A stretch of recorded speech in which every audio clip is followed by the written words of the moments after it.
আসসালামু আলাইকুম students. So আজকে আমরা দেখব ডিইউ এই ইউনিটের 2024-25 শিক্ষাবর্ষের ম্যাথমেটিক্স অংশের সমাধান। সো এটা আমার ফার্স্ট ভিডিও, তাই কিছু ভুল ত্রুটি থাকতেই পারে। ভুল ত্রুটি থাকলে সেটা ক্ষমা করে দিও। তো আমরা ডিরেক্টলি ম্যাথে চলে যাচ্ছি। যেহেতু আমি মাউস ইউজ করে লিখবো, তাই লেখাগুলো একটু অস্পষ্ট হতে পারে, তাই একটু কনসিডার করে নিও আর কি। ঠিক আছে, সো আমরা স্টার্ট করতেছি। ফার্স্টের ম্যাথটা যদি আমরা দেখি, ফার্স্টের ম্যাথে বলছে যে z+1 = z+2 × 1 + i সমীকরণ হতে z এর মান বের করো যেখানে z একটি জটিল সংখ্যা। সেটা কিছুটা হার্ড ম্যাথ ডিউর পার্সপেক্টিভে, কারণ এত কম সময়ে আসলে এই ম্যাথ সমাধান করা আসলে একটু টাফ হয়ে যায়। তো আমরা চেষ্টা করে দেখি। তো প্রথমত আমরা ম্যাথটা তুললাম।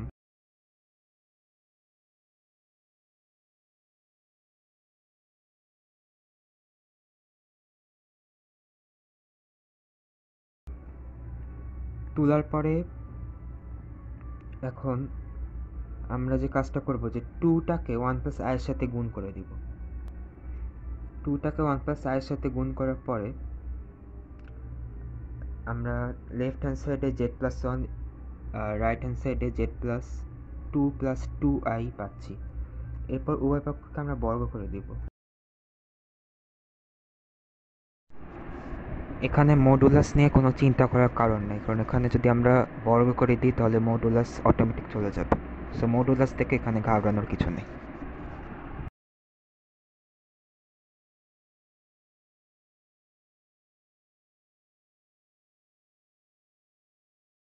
বর্গ করে দিলাম। এখন বর্গ করে দেওয়ার পরে সিম্পলি a+b² সূত্র অ্যাপ্লাই করব, যেটা আমরা সবাই জানি। এখন বর্গ করার সময় আমাদের খেয়াল রাখতে হবে যে আমরা z+2 রাইট হ্যান্ড সাইডে z+2টাকে আমরা a কনসিডার করে নিতে পারি মনে মনে, এবং 2iটাকে আমরা b কনসিডার করব। এরপর যে সিম্পলি লেফট হ্যান্ড সাইডে বর্গ করব এবং রাইট হ্যান্ড সাইডে হচ্ছে z+2টাকে আমরা পুরাটা হচ্ছে a কনসিডার করি।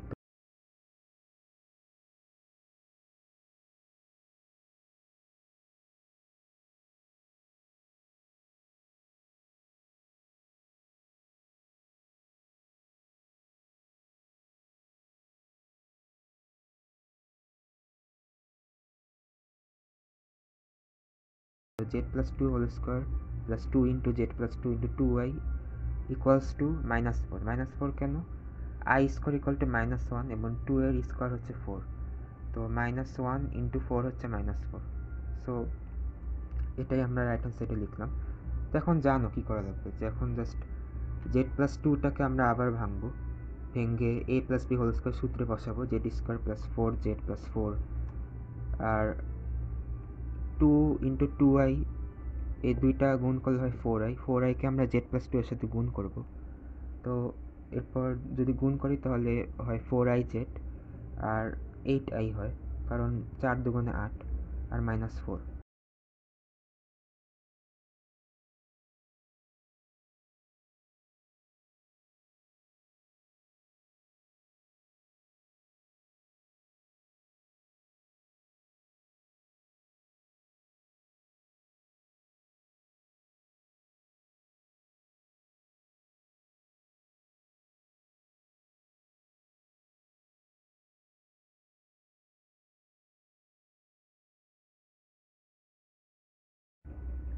তো এতটুক লেখার পর আমরা একটু ভালো করে খেয়াল করে দেখব। এখন হচ্ছে একটা গুরুত্বপূর্ণ পার্ট, সেটা হচ্ছে যে 4zটাকে আমরা লেফট হ্যান্ড সাইডে নিয়ে আসবো। 4zটাকে লেফট হ্যান্ড সাইডে নিয়ে আসলে আমরা -2z পাবো, এবং রাইট হ্যান্ড সাইডে 4 + 4 -4 আমরা কেটে দিব, এবং z² আমরা উভয় পক্ষ থেকে কেটে দিতে পারি। আর তার লেফট হ্যান্ড সাইডে থাকে হচ্ছে -2z + 1, যেটা +1 কাটা যাইতেছে না। আর রাইট হ্যান্ড সাইডে 4 4 কাটা যায়, তাহলে শুধু থাকে 4iz আর 8i, যেহেতু z² কাটা যায় 4ও কাটা যাইতেছে। আর +4z তো আমরা আগেই বাম সাইডে নিয়ে গেছি। তাহলে ফাইনালি আমাদের থাকবে লেফট হ্যান্ড সাইডে -2z + 1 এবং রাইট হ্যান্ড সাইডে থাকবে 4iz + 8i। এখন আমাদের কাজ হবে যে আইটাকে সরানো, তাই আমরা রাইট হ্যান্ড সাইডে আইটাকে কমন নিব। কমন নেওয়ার পর থাকে হচ্ছে i × 4z + 8।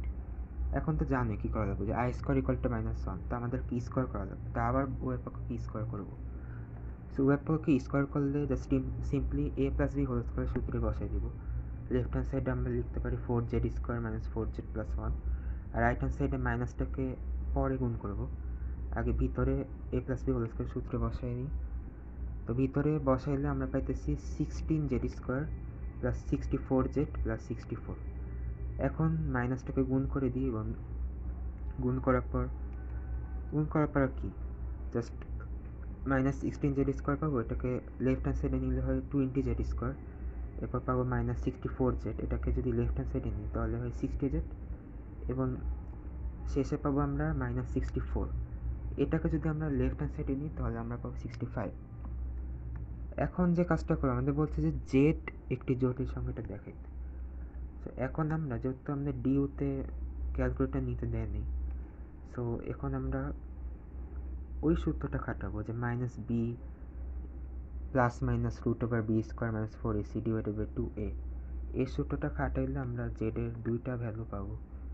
সো জেডের দুইটা ভ্যালু হচ্ছে যে একটা হচ্ছে -3/2 - i, এবং আর একটা হচ্ছে যে -3/2 + a।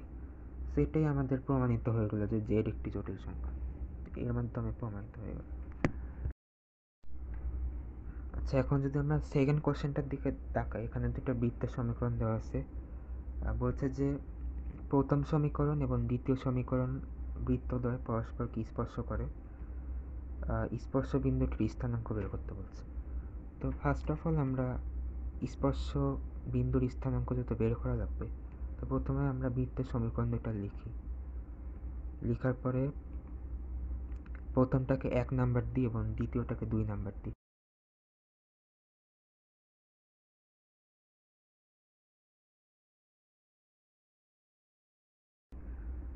এখন আমাদের কাজ হবে যে x² আর y² কে ভ্যানিশ করা। সো আমরা এখন 1 - 2কে বিয়োগ দিতে পারি, যে দুইটাকে আমরা ফার্স্টে 1 নাম্বার 2 নাম্বার দিয়েছি বৃত্তের সমীকরণকে।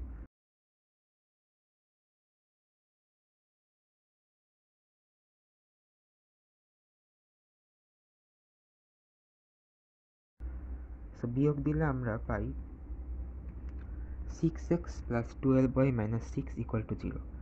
সেখান থেকে আমরা ফার্স্টে বা ডিরেক্টলি, আমি একটু ভেঙে করতেছি, ফার্স্টে আমরা 3 দিয়ে ভাগ দিতে পারি। 3 দিয়ে ভাগ দেওয়ার পর আমরা পাই 2x + 4y - 2 = 0। এরপর আবার 2 দিয়ে ভাগ দিই, তাহলে x + 2y - 1 = 0 পাই। সো এখান থেকে আমাদের যে কাজটা করতে হবে, যে আমাদেরকে y এর মানটা বের করতে হবে, যাতে y এর মানটাকে আমরা 1 নম্বরে বসাতে পারি, 1 নম্বর সমীকরণে। সো আমরা এখানে y এর মানটা বের করি। y এর মান বের করার জন্য ফার্স্টে 1টাকে রাইট হ্যান্ড সাইডে নিই, 1 - x। 1 আর x-কে রাইট হ্যান্ড সাইডে নিলে 1 - x থাকে, আর 2টা যেহেতু এর সাথে গুণ আকারে ছিল, 2টাকে ভাগ করে দিব। উভয় পক্ষকে 2 দ্বারা ভাগ করলে পাই 1 - x/2, তাহলে এটাই হবে y এর মান। সো এই y এর মানটাকে এখন আমরা 1 নম্বরে নিব। সো 1 নম্বরে নেওয়ার পরে জাস্ট 1 নম্বরে y এর জায়গায় আমরা এই যে মানটা পাই সেটা বসাই দেব। সো বসাইলে জাস্ট আমাদের কিছু ক্যালকুলেশন করা লাগবে। সো ক্যালকুলেশনগুলো আমরা করি।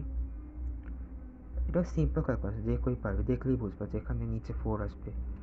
4 আসার পরে তোমাকে 4কে সরানো লাগবে, তাই 4 দিয়ে গুণ করবে তুমি আবার। তো 4 দিয়ে গুণ করলে একটা অনেকগুলো জিনিস পাবা, 4x²।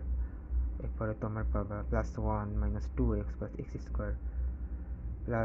+44 - 28x। সো এগুলোকে কাটাছেড়া করলে ফাইনালি আমরা পাই 5x² - 30x + 45 = 0। ঠিক আছে, এখন এটাকে আমরা আরেকটু ছোট করি, জিনিসটাকে একটু সহজ করি, তাহলে আমরা 5 দিয়ে ভাগ দিতে পারি। পাই হচ্ছে x² - 6x + 9 = 0। এখন তো জানি কি করা লাগবে, এখন জাস্ট মিডল টার্ম করব। মিডল টার্ম করলে আমরা x এর মান পাবো, x এর মান 3 পাবো, আর এই 3টাকে আমরা হচ্ছে ওয়াইয়ের জায়গায় বসাই দেবো, যে ওয়াইয়ের মান আমরা ফার্স্টে পাইছি।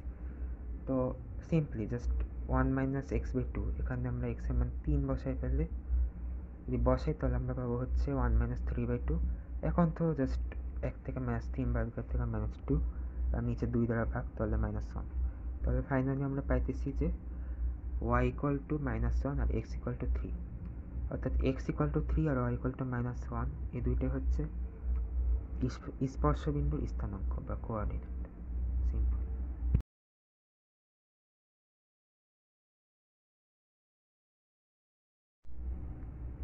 সো এখন আমরা থার্ড নাম্বার ম্যাথটা দেখতেছি। সো এখানে একটা ইন্টিগ্রেশনের ম্যাথ দেওয়া আছে, এটা খুবই সিম্পল ম্যাথ, মানে এটা যারা ইঞ্জিনিয়ারিং প্রিপারেশন নিচ্ছে ওদের কাছে এটা কোনো ব্যাপারই না, এবার যারা ভার্সিটি নিচ্ছে ওদের কাছে কোনো ব্যাপার না, খুবই সহজ ম্যাথ, একাডেমিকের ম্যাথ। সো কোশ্চেন দেওয়া আছে যে x equal to 1, y equal to x minus 2 এবং y square equal to x রেখাক্ষয়ের দ্বারা আবদ্ধ ক্ষেত্রের ক্ষেত্রফল নির্ণয় করো। ওকে, সো আমরা জানি কি করব।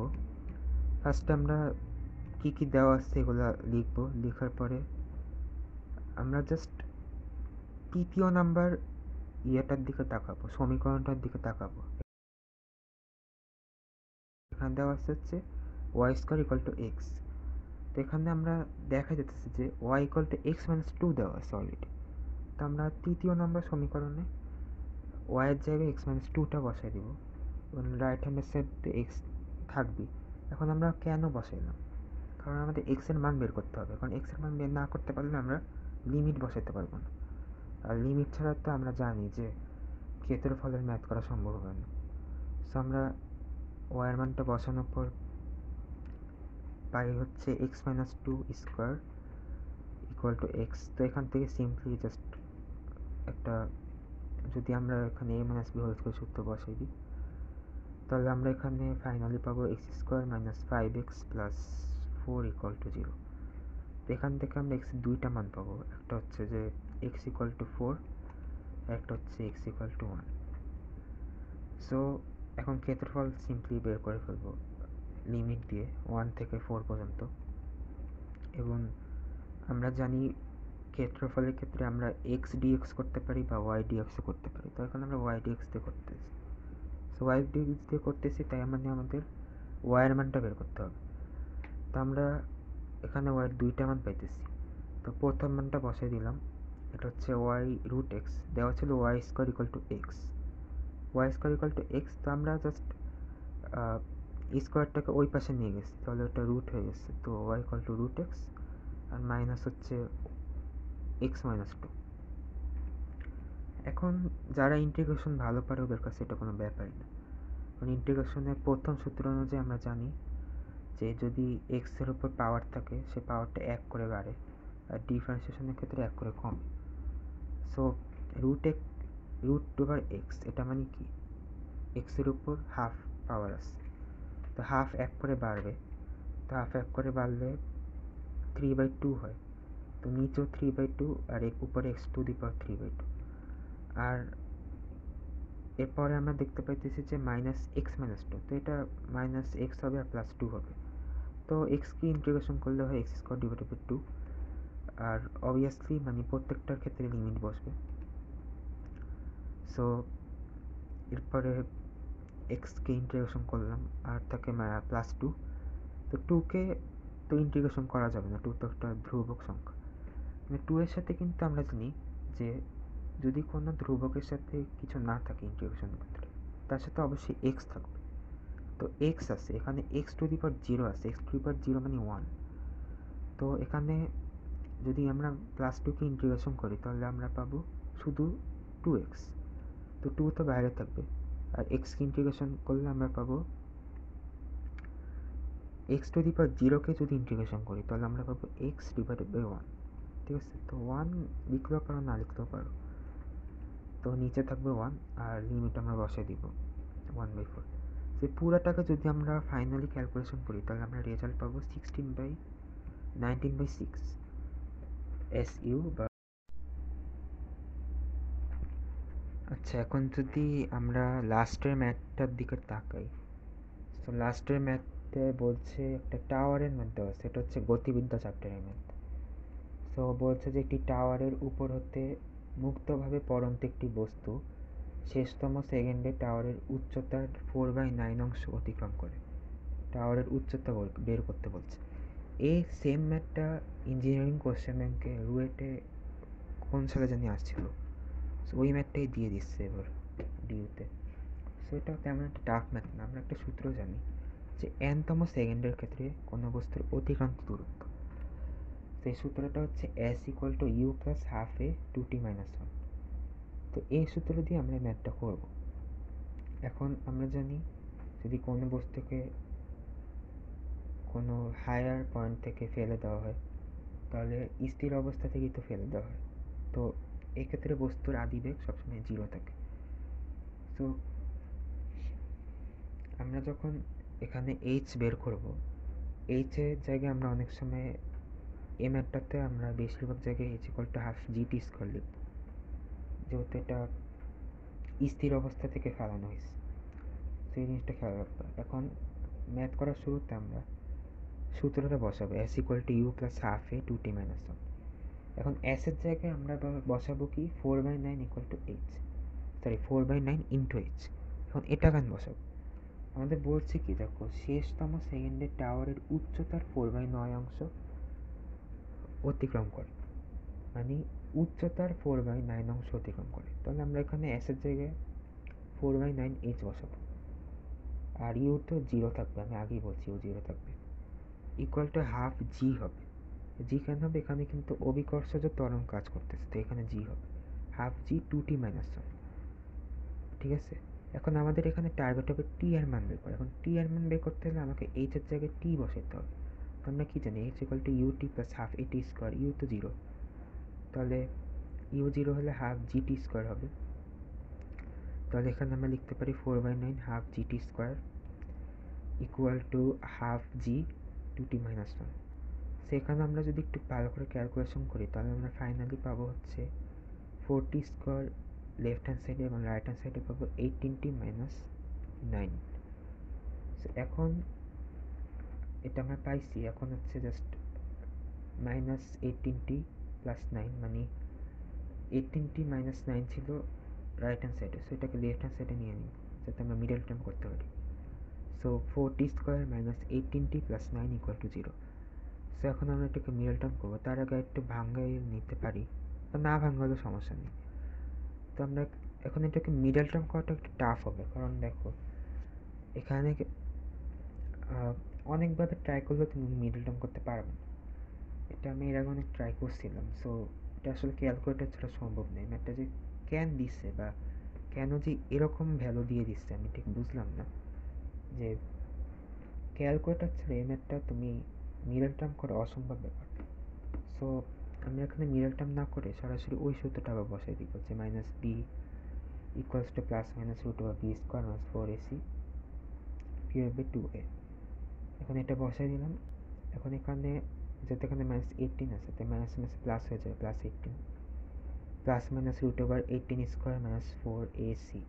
এ এর মান হচ্ছে 4 আর সি এর মান হচ্ছে 9 আর ডিভাইড বাই 2a, আর এর মান তো 4 আমরা জানি। সো যদি এটাকে পুরোটা ক্যালকুলেশন করি, প্রথমত আমরা পাবো 9 প্লাস 3√5/4, আর সেকেন্ডলি আমরা পাবো 9 মাইনাস 3√5/4। এখন টি এর মান বের করলাম, ঠিক আছে, আমরা চাইছি টাওয়ারের উচ্চতা, ঠিক আছে, তাই আমরা এখন just simply H equal to half G T square, এখানে টি এর মানটা বসে দেবো, এখানে উচ্চতার দুইটা ভ্যালু আসবে। তো এইচ ইকুয়াল টু হাফ জি, ফার্স্টে টি এর মানটা বসাবো 9 প্লাস 3√5/4, এখানে একটা ভ্যালু আসবে, আর লাস্টে হাফ জি টি স্কোয়ার 9 মাইনাস 3√5/4 স্কোয়ার, এখানে একটা ভ্যালু আসবে। সো টি এই যে দুইটা মান আসবে, এই দুইটাকে আমরা একটু ক্যালকুলেশন করে নিই, এভাবে আমাদের হচ্ছে এই ম্যাথটাও শেষ হয়ে যাবে। সো ওভারঅল বিবেচনা করলে দেখা যায় যে প্রায় প্রত্যেকটা ম্যাথই কিন্তু আমাদের মিডল টার্ম করা লাগছে, ফার্স্ট ম্যাথও করা লাগছে, সেকেন্ড ম্যাথও করা লাগছে, যেহেতু থার্ড ম্যাথটা ছিল ইন্টিগ্রেশনের ম্যাথ, এখানে করা লাগবে, এখানেও করা লাগছে, এখানে কিন্তু এক্স এর মান বের করা লাগছে, মানে প্রত্যেকটা ম্যাথই মিডল টার্ম করা লাগছে। ঠিক আছে? ডিউর জন্য তোমার মিডল টার্মটা একটু ভালো করে শিখতে হবে। মিডল টার্ম কিন্তু অনেক কাজে লাগে। সবসময় ক্যালকুলেটর দিয়ে মিডল টার্ম করবা না। আর একটা সূত্র মনে রাখবে, -b plus minus root over b square minus 4ac divided by 2a। এই সূত্রটা অনেক কাজে লাগবে। ঠিক আছে? এই কয়েকটা জিনিস একটু মনে রাখবে, তোমরা সব ম্যাথই পাবে। আর অবশ্যই মানে ডিউ যাদের ইচ্ছা আছে পড়ার, ওরা যাতে তোমরা যে কাজটা করবা, ইঞ্জিনিয়ারিং কোশ্চেন ব্যাংকটা পারলে পড়ে রাখো। কারণ বর্তমানে ডিও কোশ্চেন একটু ভালোই হার্ড করতেছে। তাই ইঞ্জিনিয়ারিং কোশ্চেন ব্যাংক যদি না পড়া থাকে, আমি সাজেস্ট করবো যে শুধু ডিও কোশ্চেন ব্যাংক না পড়ে ইঞ্জিনিয়ারিং কোশ্চেন ব্যাংকটা পড়ে রাখো। এটা খুবই উপকারিতা হবে। শুধু ডিও না, তুমি যে কোনো ইউনিভার্সিটি যাচ্ছ, সব জায়গায় তুমি ইঞ্জিনিয়ারিং কোশ্চেন ব্যাংক পড়ার বেনিফিটটা পাবে। তো এটাই আসলে লাস্ট কথা। তো এটা আমার ফার্স্ট ভিডিও ছিল, অনেক ভুল ত্রুটি থাকতে পারে, থাকলে ক্ষমা করে দিও। সো আজকে এই পর্যন্তই, নেক্সট ভিডিওতে দেখা হবে। সো এই পর্যন্ত, আল্লাহ হাফেজ, বাই বাই।